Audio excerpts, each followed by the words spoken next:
কেমন ফাঁদ! আমার গোটা গায়ে কাঁটা বিঁধে গেল যে। আহ, কি যন্ত্রণা! পাতা নড়ে, হাওয়া বয়, আমায় দেখে সবার ভয়। ঝোপের কোণে চোখ যে আড়ি, খাওয়ার পেলেই ঝাঁপিয়ে পড়ি। হা হা হা হা হা, আমি শেয়াল, বুদ্ধির রাজা।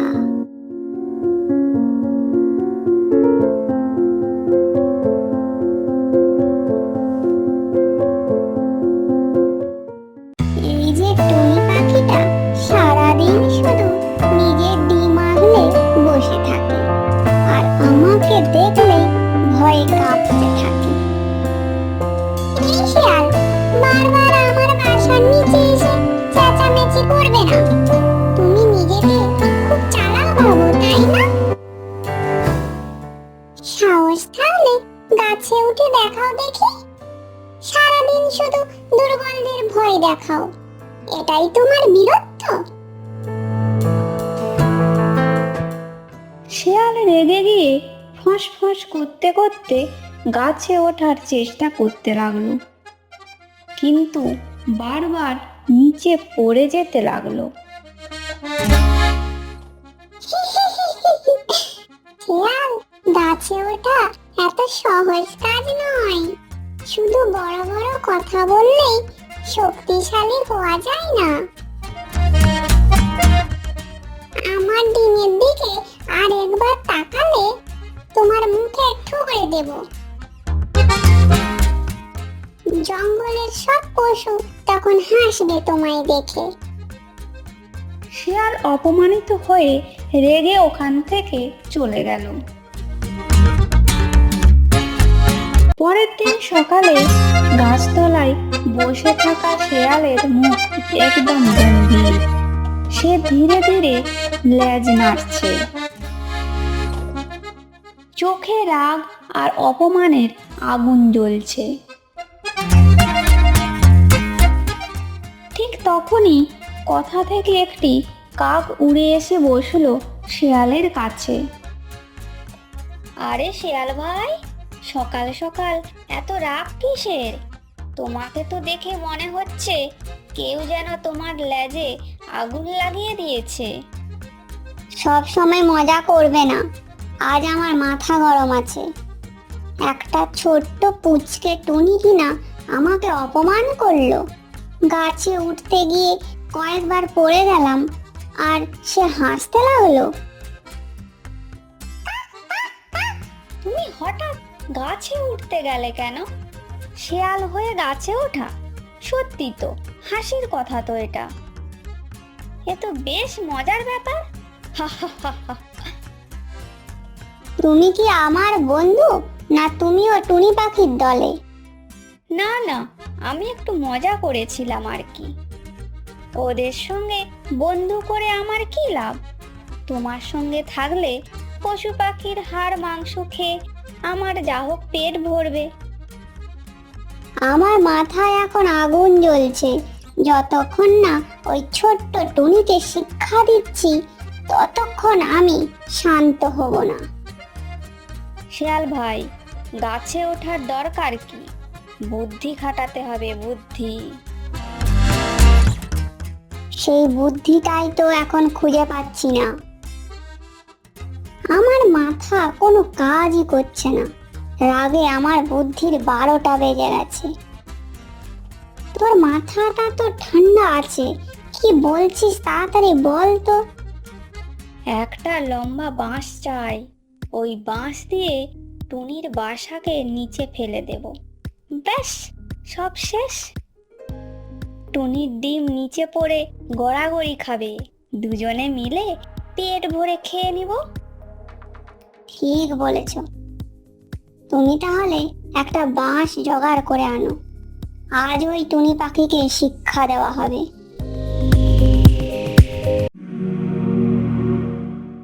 অন্যদিকে টুনির খোঁজ করতে তার বাসায় এসে পৌঁছলো শালিক আর পিকু পাখি। কেমন আছো টুনি? তোমার ডিমগুলো তো খুব সুন্দর দেখাচ্ছে। আর কদিন পরেই তোমার বাসায় ছোট ছোট ছানার ডাক দিয়ে ভরে যাবে।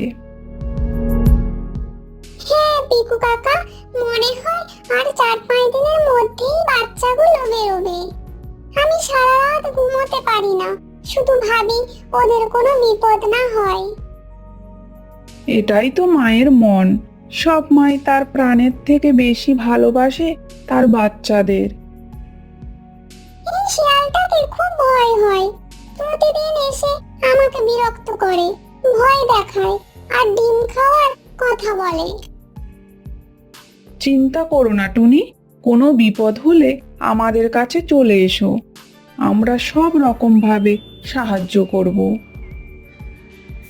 চলো শালিক, চলো আমরা বাড়ি ফিরে যাই এবার।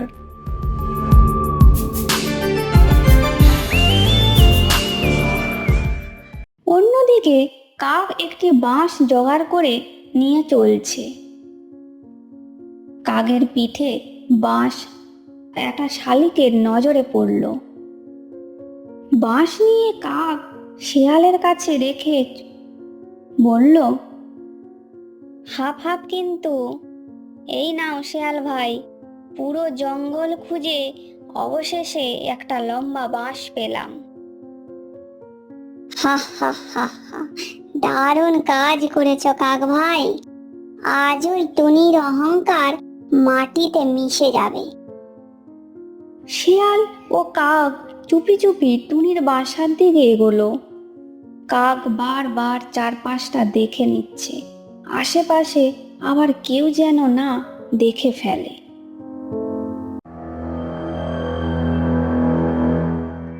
টুনি পাখি তার বাসায় শান্তভাবে বসে আছে, ডিমগুলির পাশে।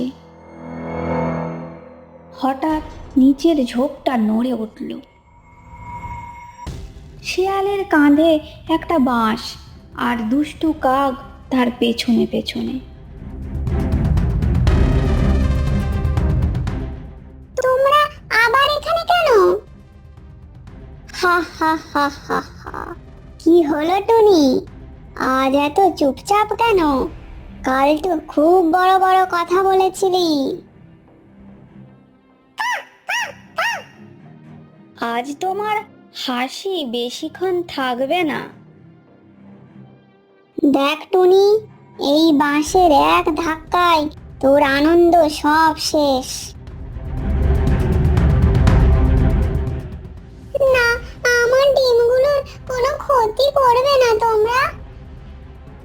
মারো শেয়াল ভাই, 2-3 বার মারলেই নিচে পড়ে যাবে।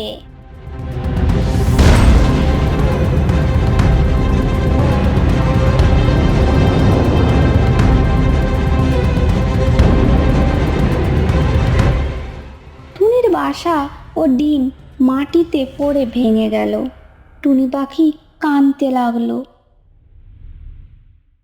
শিয়াল ও কাক মিলে টুনির ডিমগুলো খেয়ে নিল। আহা, খাওয়াটা খুব ভালোই হলো। টুনির আদরের ডিম শেষে আমাদের পেটে গেল।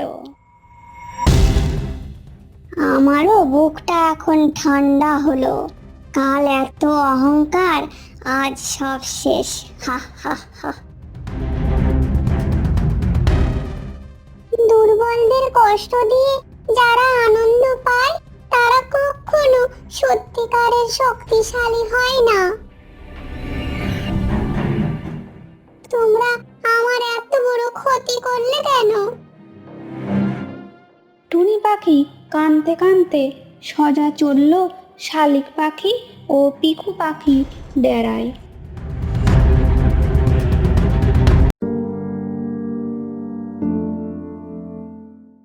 সেখানে শালিক পাখি ও পিকু পাখি গল্প করছিল।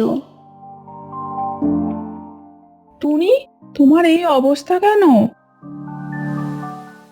কি হয়েছে টুনি, তুমি কাঁদছো কেন? সব শেষ আমার, আমার ডিমগুলো আর নেই।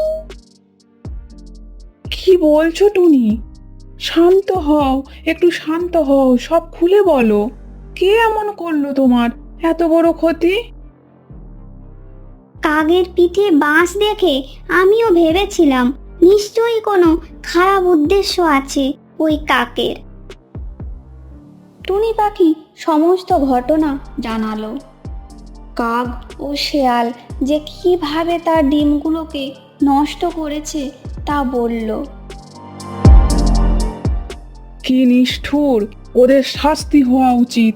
আমি জানতাম শেয়াল দুষ্টু, কিন্তু একটা নিষ্ঠুর আর বসে থাকলে হবে না, এত নিষ্ঠুর ওরা। আমরা আর বসে থাকবো না, আগে ওই কাকের একটা কিছু ব্যবস্থা করতে হবে, তারপরে ওই শেয়ালকে হারাতে হলে আগে তার ছায়াকে সরাতে হবে। কিন্তু ওই কাককে ধরবো কিভাবে? ও তো একটা শয়তান। পচা মাংসের গন্ধ ওর খুব প্রিয়, তখন ওর মাথা কাজ করা বন্ধ করে দেয়। কিন্তু ওই হাড় মাংস দিয়ে কাককে কিভাবে শাস্তি দেবে কাকা? শালিক, তুই কাল সকালে নদীর পাড় থেকে একটা পচা হাড় ও মাংস খুঁজে আন, আর একটা খাঁচা। ওই খাঁচার মধ্যে ভরে গাছের ডালে ঝুলিয়ে রাখবো। পচা মাংসের গন্ধ কাকের নাকে যাওয়া মাত্র অন্ধের মতো খাঁচায় এসে ঢুকবে, আর এই মাংসে যেই মুখ দেবে অমনি খাঁচার গেট বন্ধ হবে। তারপরে দেখবো টুনির ডিম খাওয়ার কত স্বাদ।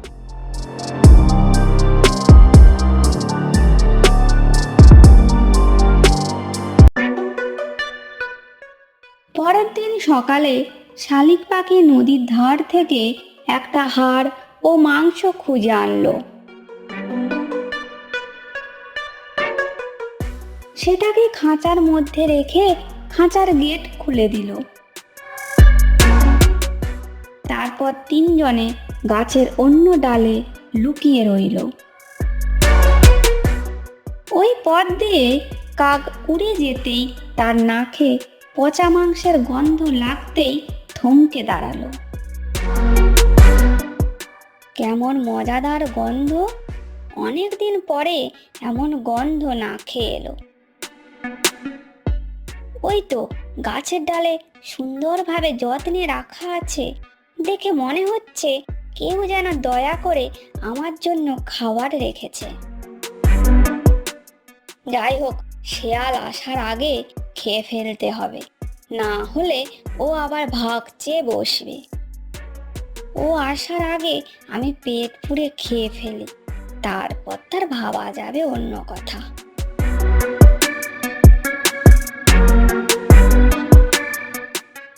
যেই কাক মাংসের লোভে খাঁচায় প্রবেশ করলো, অমনি খাঁচার গেট গেল বন্ধ হয়ে। এ কি, দরজা বন্ধ হলো কেন? হায় হায়, আমি তো খাঁচায় বন্দি হয়ে গেলাম।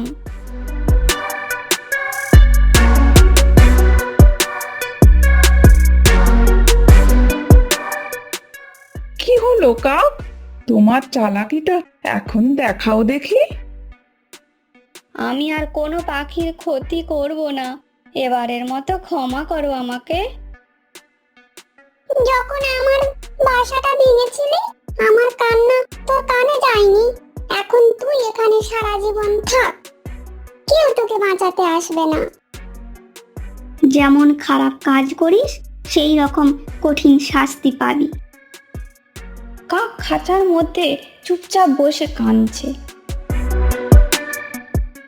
এখন পিকু পাখি বলে উঠল,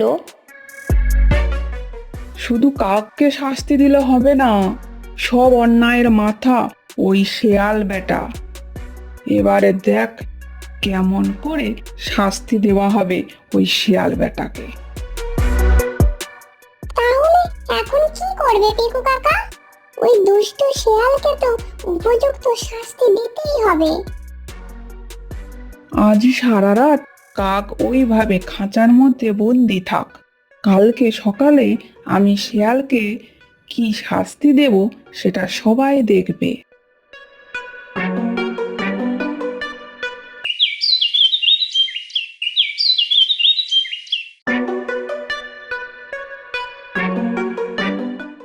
পরের দিন পিকু পাখি কাকের খাঁচাটিকে নিয়ে একটা বড় গাছের নিচে রাখলো। গাছের কিছুটা সামনে একটা বিরাট গর্ত,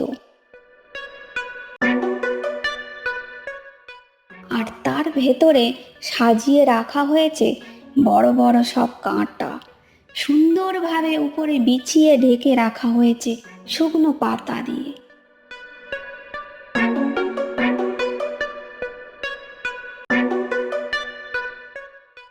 ব্যাস, সব ব্যবস্থা হয়ে গেছে।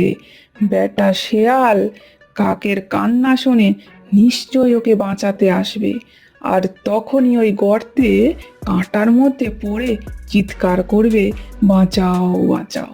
তখন শেয়ালের অবস্থাটা দেখতে হবে। বড় গাছটার নিচে খাঁচা বন্দি কাকটা ছটপট করে আর চিৎকার করছে,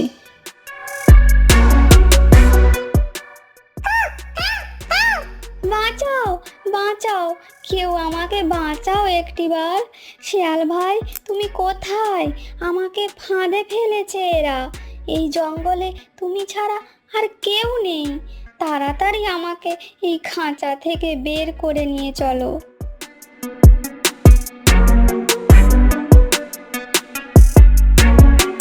অন্যদিকে জঙ্গলের পথ দিয়ে শিয়াল হেঁটে যাচ্ছিল। হঠাৎ তার কানে পৌঁছলো বাঁচাও বাঁচাও শব্দ। বাঁচাও বাঁচাও, কেউ আমাকে বাঁচাও একটিবার। শিয়াল ভাই, তুমি কোথায়? আরে, এটা তো কাকের গলা মনে হচ্ছে। বাঁচাও বাঁচাও, শিয়াল ভাই বাঁচাও। হ্যাঁ তো, এটা তো কাকেরই গলা। আরে বন্ধু কাক আবার কি বিপদে পড়লো? এ তো এমন ভাবে কোনোদিন চিৎকার করেনি। কার এত সাহস আমার বন্ধুকে বিপদে ফেলেছে? জঙ্গলে কি সবাই সাহসী হয়ে গেল নাকি? ভয় পাস না, আমি এখনই আসছি বন্ধু।